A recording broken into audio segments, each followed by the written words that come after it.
मंडळी, आज आपण भेट देणार आहोत एका अशा प्राचीन शिवमंदिराला जे अखंड खडकात कोरलेलं आहे। देवगडपासून 10 किलोमीटर अंतरावर वाडा येथे आहे हे अतिशय सुंदर आणि प्राचीन श्री विमलेश्वर मंदिर। भगवान शिवाचे हे मंदिर शिल्पकलेचा एक उत्तम नमुना आहे।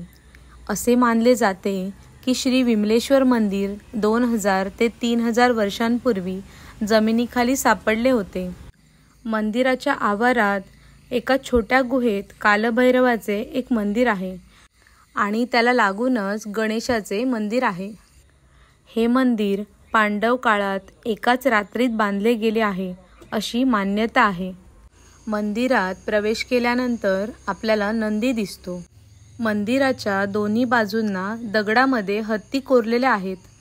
तसेच मंदिराच्या वरच्या बाजूला आपल्याला 5 शिल्पे पाहायला मिळतात। ती पंचमहाभूतांची प्रतीके मानली जातात।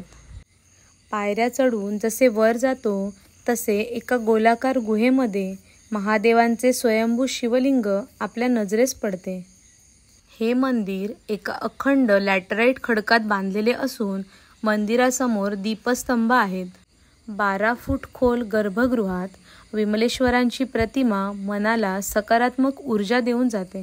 मंदिर परिसरात नारळ पोफळीच्या बागा आणि 12माही वाहणारा झरा येथील आकर्षणाची बाब आहे।